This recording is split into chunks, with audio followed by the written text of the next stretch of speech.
everyone. Today I am so honored and excited to be speaking with author Mick Wall. And I forgot to ask you, Mick, if you have a copy of the book, because I was on here. I was on my Kindle reading it, or on my audiobook actually, listening You to mean it. Meatloaf? So yeah, his newest book is called Like a Bat Out of Hell.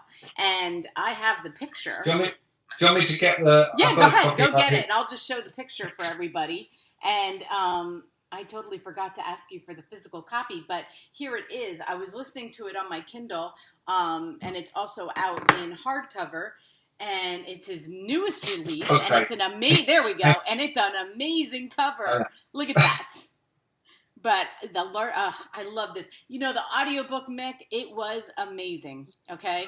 I loved whoever narrated it, did such a great job. I enjoyed it so much. It's a different experience for me. I usually have either on Kindle or the hardcover, but I really enjoyed listening to it. I mean, it's unusual for me because I've only had, I think, 3 books be turned into audiobooks. Right, it's a new thing. It's a very unusual experience for me to hear it. But I thought, I don't even know who it is, but someone well known in that field. Yeah. And he did a great job. He did a really, really good job. I know. I should have looked up his name. I usually do, but I didn't get a chance to this morning. But anyway, Meatloaf. Okay, so I thought I knew a lot about Meatloaf. Meatloaf is I'm 53. I graduated in 1982. So Meatloaf came to me in my late junior high school years. Paradise came out. Yeah. And the goal at that time was to learn every word of Paradise. Like, you were somebody if you knew every word of Paradise, okay? And so I, of course, still know. I still have it on I have every song from Bat Out of Hell on my phone. Every song. And you know what? I looked it up today just for fun to see if I could figure out the list, because I had the album. I wore out that album, okay? Yeah. That's how big he was at that time. And I remembered the side 1, side 2. I was like, I looked at it and I'm like, yep, I know those. I know an exact order. And I thought, you know, out of reading his whole story, I was like, why did he hit me so? Why was he such a big part of my life? Why? And because Paradise was not the song that got me. I mean, sure, that was the most popular song for us because, first of all, he's talking about sex in a very blatant way for a bunch of junior high schoolers. In a way that only I could understand. But, 2 out of 3, I didn't even understand it. And I swear when I listened to it, I thought the guy knew me. Okay. It was like he was talking to me, and at that young age, did I even know what he was talking about? Or for crying out loud, or, you know, you took the words right out of my mouth. I mean, those songs are classic him. So in the I think it was actually right after his second one, I saw him in concert. Okay. At a fairground around here. I'm in Allentown, Pennsylvania. We have a huge fairground. And my brother and I were like, yes, let's go see Meatloaf. I was like, oh my God, I'm going to see Meatloaf. Well, I have to tell you, Mick, it was bizarre. Okay. It was not, here I thought he was just going to sing the songs. And of course, the newest one off of 2, which was... Dead Ringer? Which one? Dead Ringer? I know. The one share in the video? Yeah, it was... why am I blanking on this? You're thinking of another one, aren't you? Yeah, whatever. Anyway, he had songs at that time that I loved, and I was like, he's just going to get up there and he's going to sing, right? No, that is not what you get when you see Meatloaf in concert. It doesn't happen.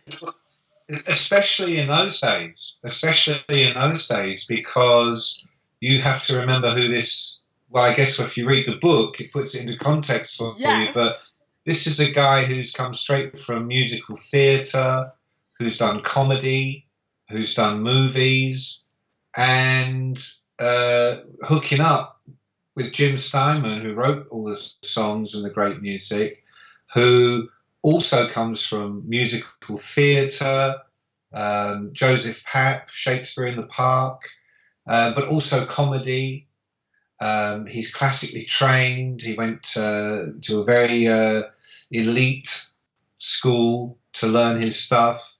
And originally, of course, Bat Out of Hell, for years was meant to be a Peter Pan, the musical.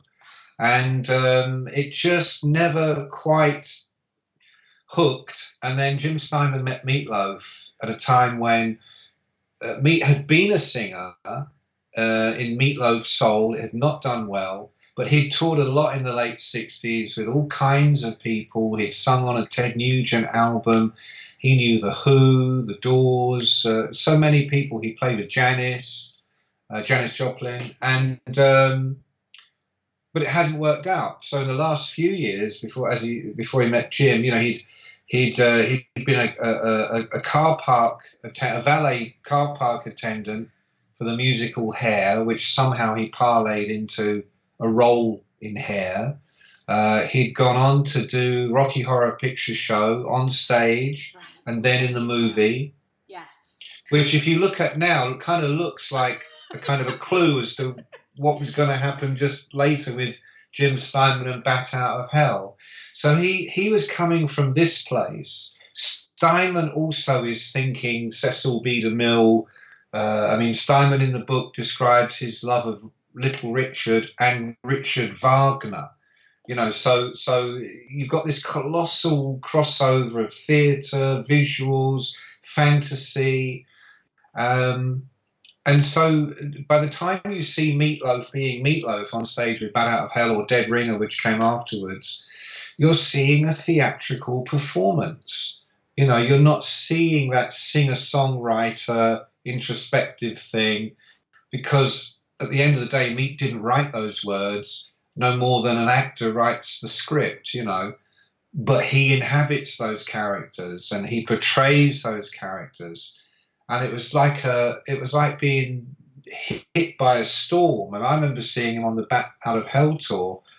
I was flabbergasted. And I'd seen many concerts. I was a reviewer. I was seeing a lot of shows. And out comes, he weighed at least 350 pounds in those days.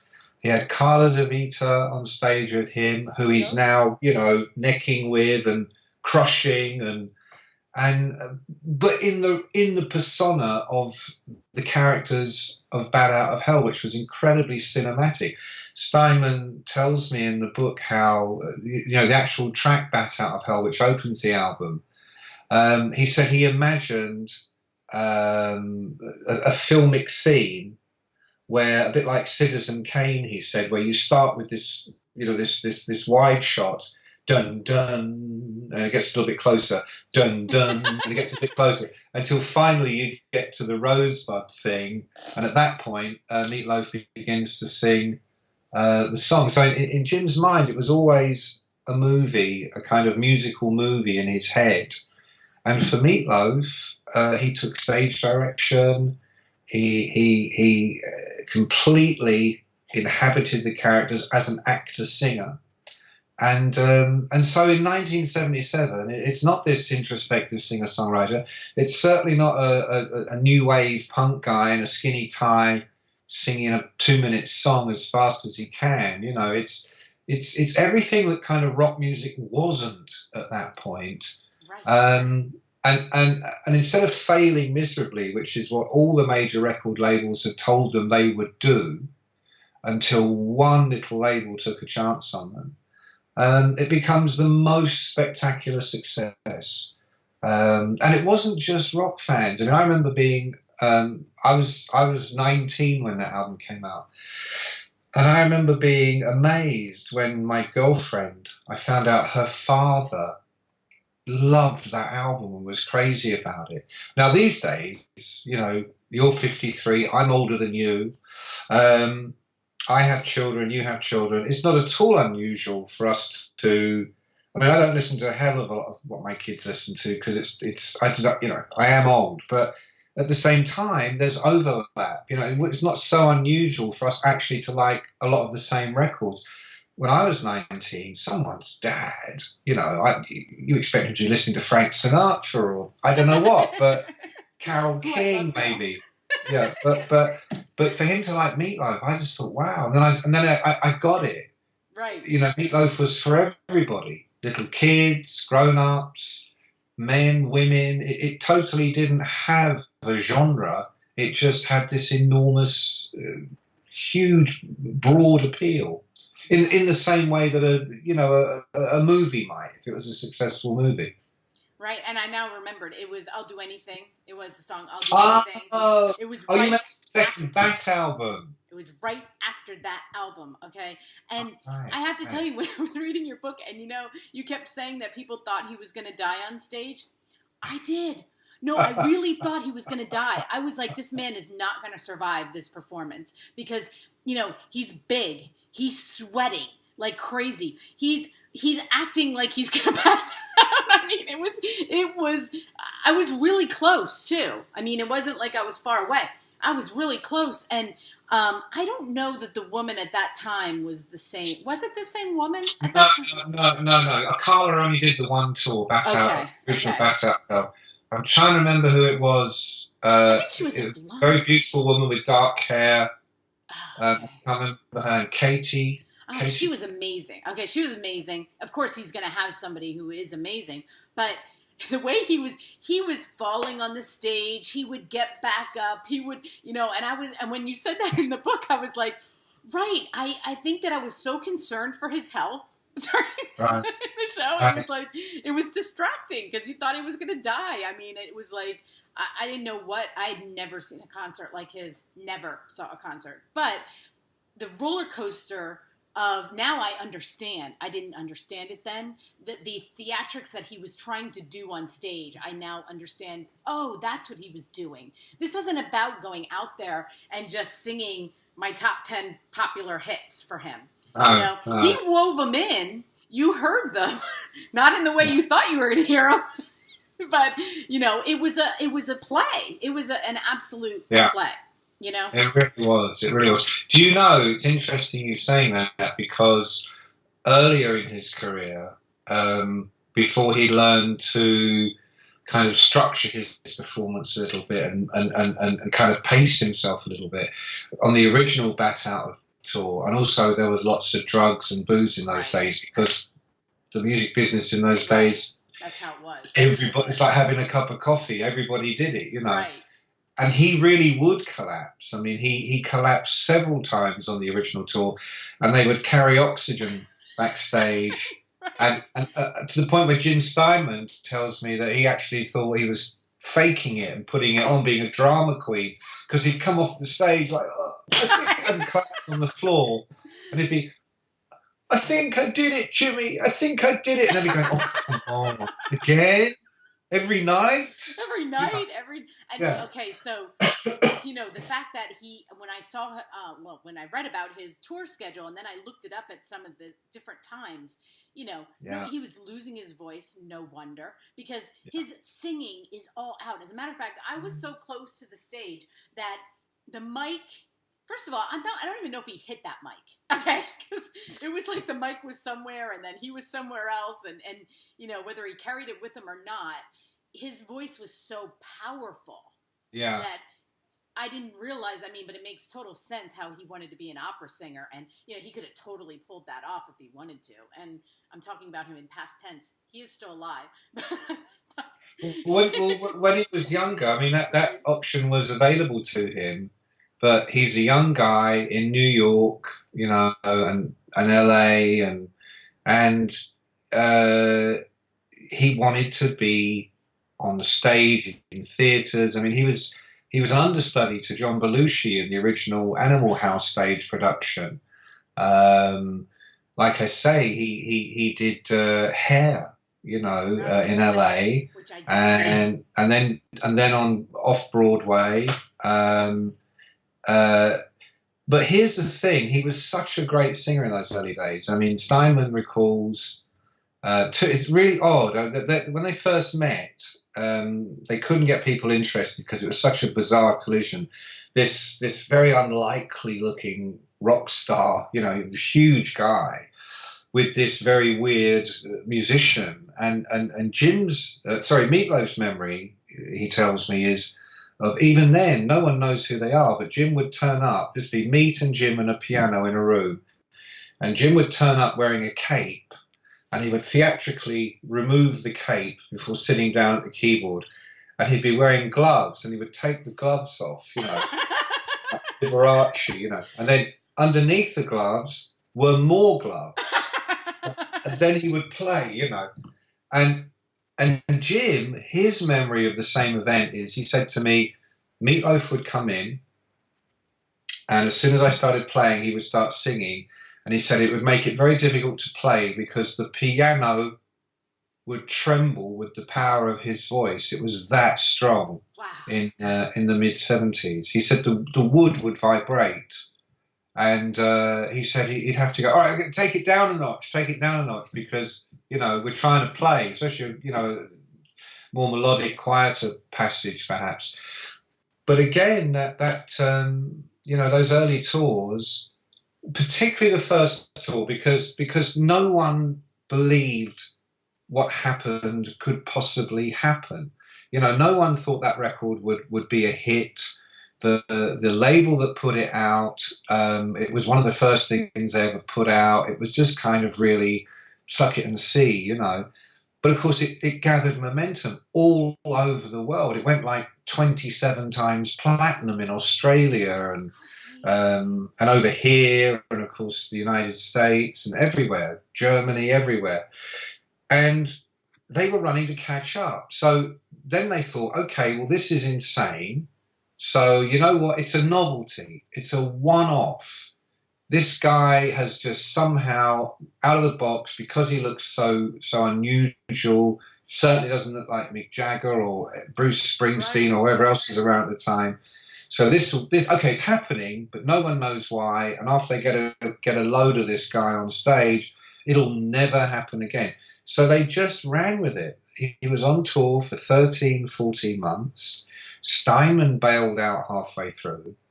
And it was always like each gig was his last. So he told me his voice was in ruins at the end of it because there was no sense of this guy's going to have a career. We need to take care of him. It was a case of, it was a bit like the Elephant Man. You know, it was like, just get the freak out, get the money and run.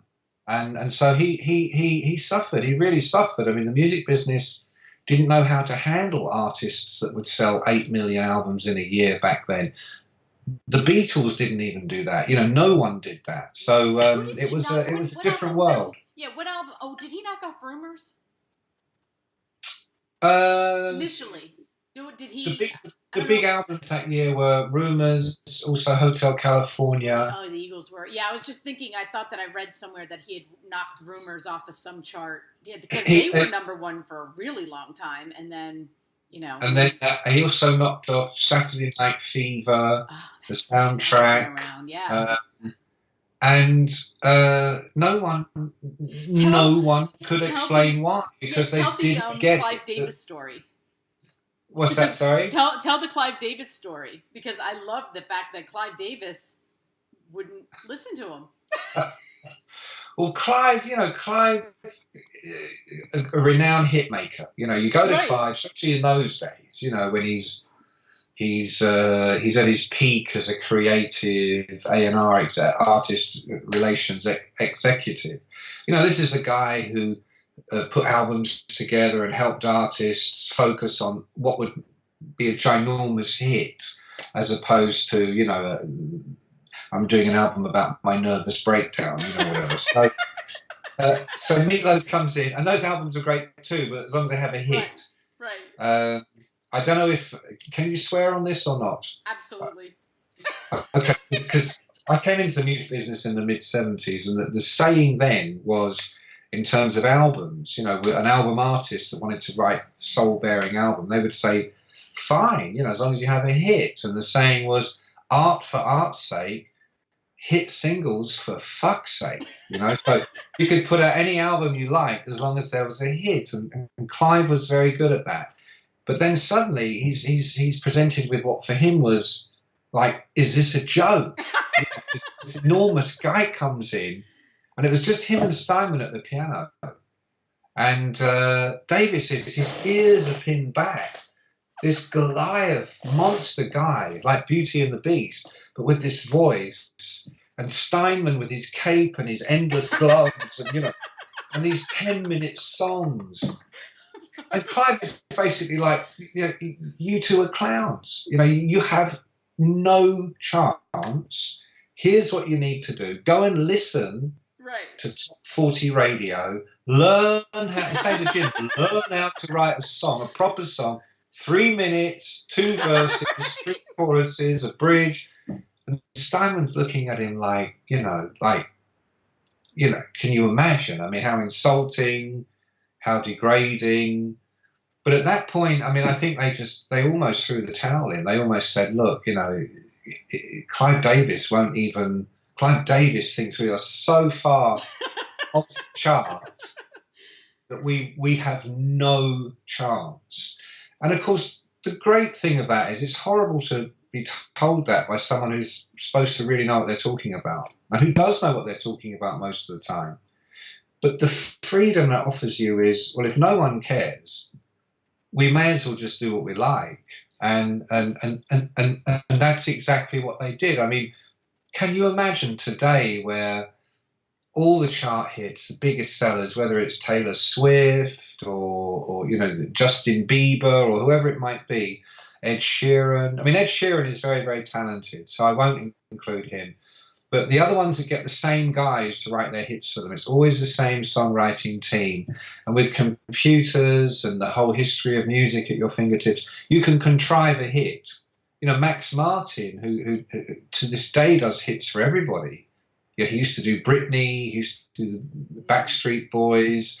These days it's Taylor Swift and all the others. They contrive the perfect hit. They go in and they make the hit, and then they pick an artist to give it to. Right. Steinman couldn't do that. If you paid him $100 million, he would not be able to do that. But no one can do what he does. And so what's so great is that era was real. I know we're older and the younger people think we're crazy, just like we thought our parents were a little bit crazy, but that is a golden era. And Meatloaf and Jim Steinman, I can't see that they would work today. Can you imagine if they came along today with a 7-track album with all of the tracks are 10, 12 minutes long? Exactly. And the thing about those songs, and because I was trying to think back to that time period of why that album made such an impact on me at that age, was that those songs took you on a ride. Okay. Oh yeah. And I didn't even. I mean, I'm not understanding that. I'm just listening to them, and the way it goes, they go soft, and then it goes back, and then it goes back and forth, and even Paradise. But that isn't even the one. I mean, that's not my favorite. It's, of course, it was the most popular and everything, but I think let's see, I would say You Took the Words. I mean, that song, to me, that just, the ride that it took, It was each of those songs. Even, the album starts off with Bat Out of Hell, and when I remember the first time I heard Bat Out of Hell, and I was like, well, I want to listen to I don't want to, but when you had albums, that's another beauty to the whole thing, is that that was the album world. You didn't skip to, or you didn't get singles on your phone, okay? In order to get to the songs you liked, if you didn't want to get up and move the needle, you listened to the whole thing, But also, you're absolutely right. But albums were made to be albums. They were sequenced and formatted. Yes. Specifically to take you on that journey. So you had side 1 of your vinyl record, flip it over, here's side 2. And it was like turning the page of a book. Yes. They sequenced those albums so that by the time you listened to track 1, side 2, you had listened to 1, 2, 3, 4, whatever it was on side 1.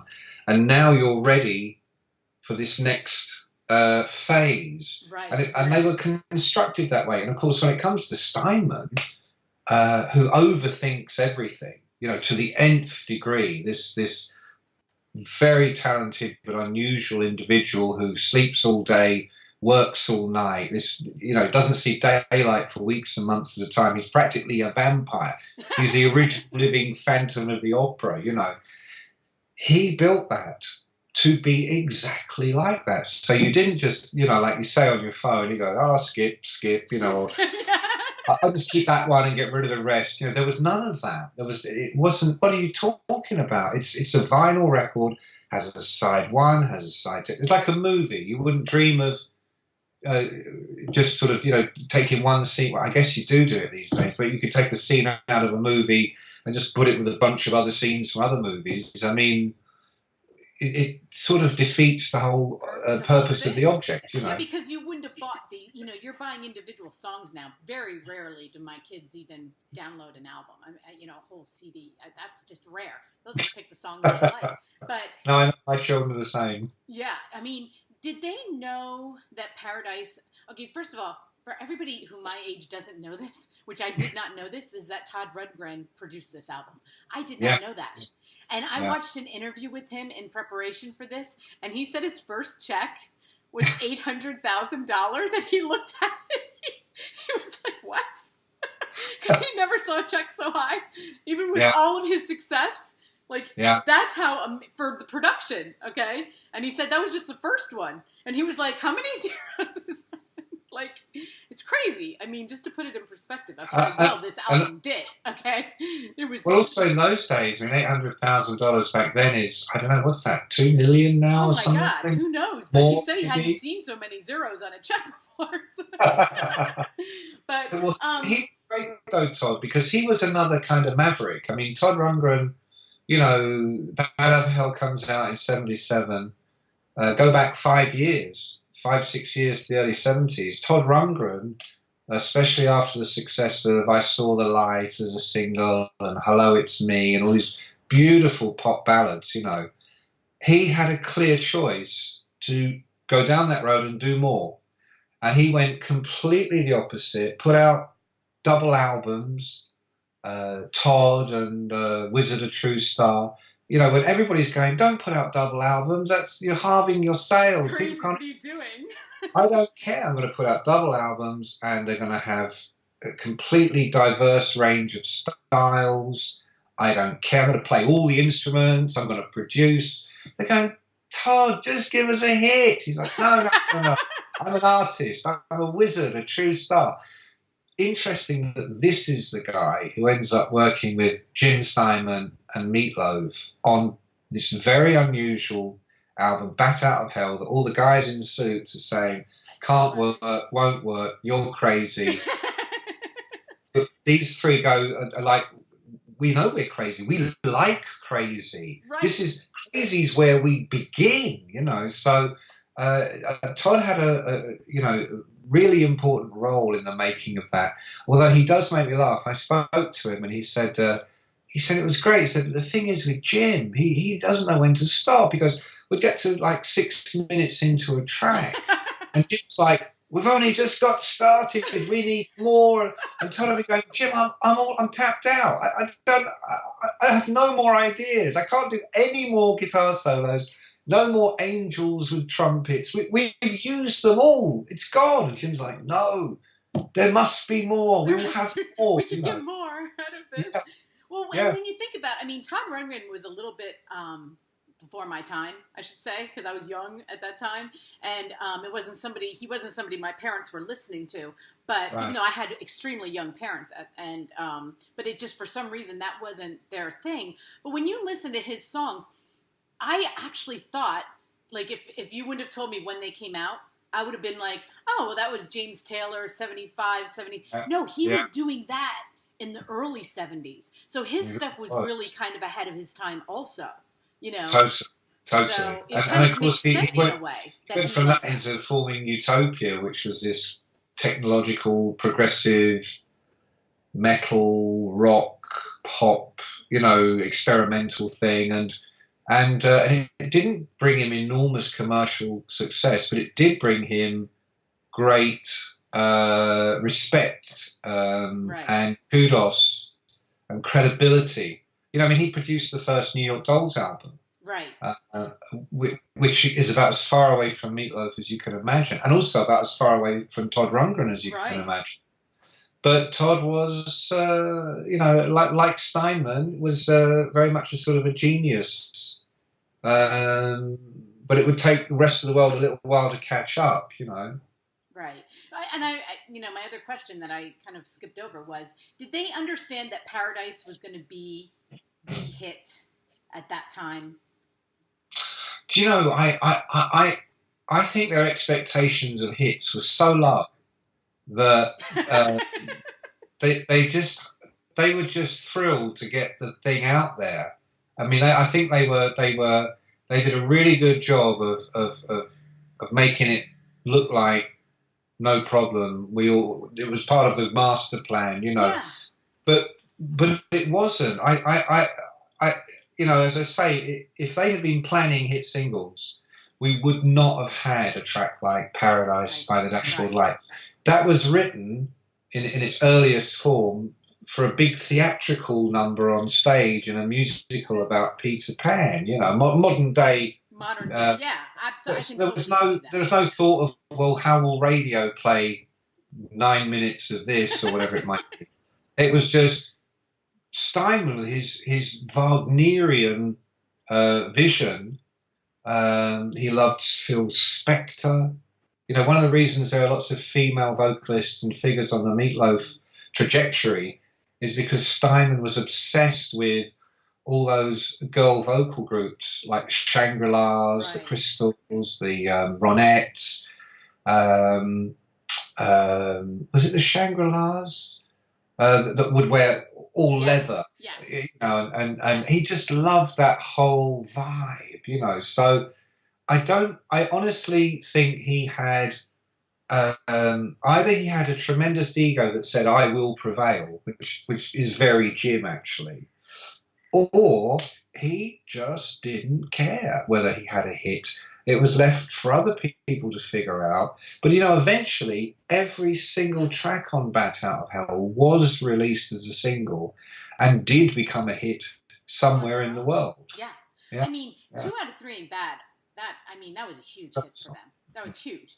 But I was looking, because when you look at the tracks, which I never paid attention to at that age, was that Paradise is stuck on, you know, side 2, the second to last song, before For Crying Out Loud. So I was like, interesting, you know, that it wasn't, you're right, they weren't writing it to be like, this is going to be our number 1 song. It's just the one that really caught on. But they all, I mean, I know every word to every song on this album.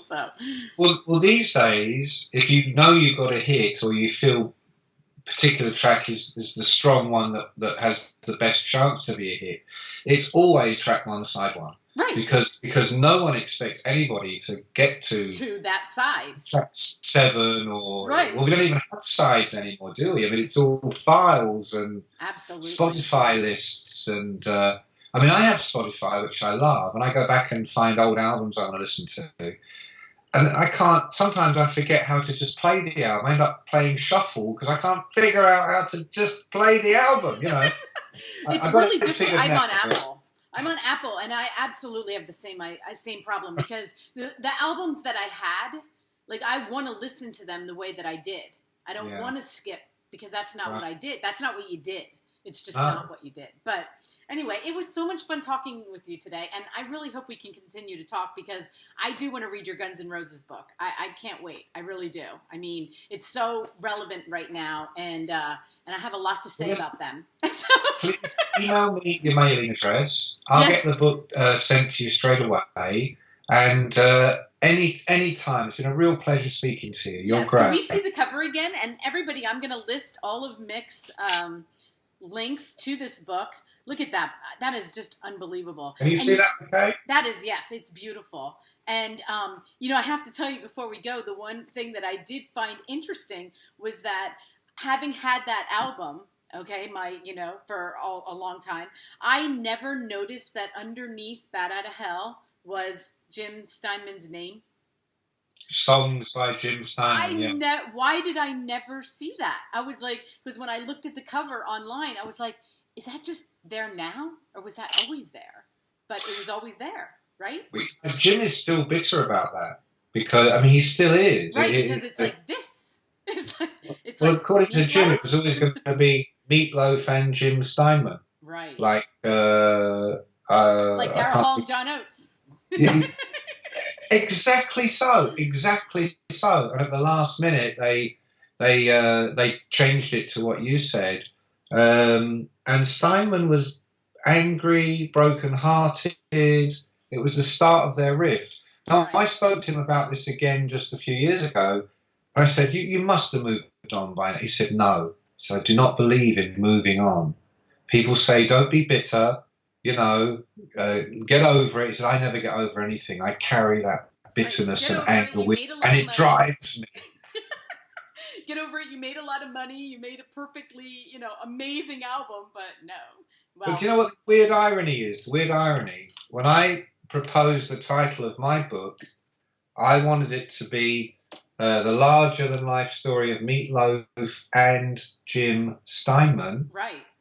And my publishers came back to me, just like the record company did to Meatloaf all those years ago, and went, it looks better with just Meatloaf.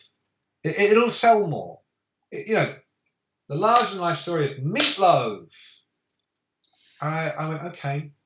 But as you see, chapter 1 begins with Jim Steinman, and I was going to say, and you do talk about them pretty equal. I mean, fairly equal. Well, I think they are. I think they're. I'm trying to think of a really good comparison. It's like Lennon and McCartney, right. Or Jagger and Richard. If you really want to know about the one, you really have to know about the other, or it just doesn't make sense. Absolutely. Absolutely. Yeah. So anyway, well, thank you, Mick, and we'll be talking really soon. I can't wait to get the book, and okay.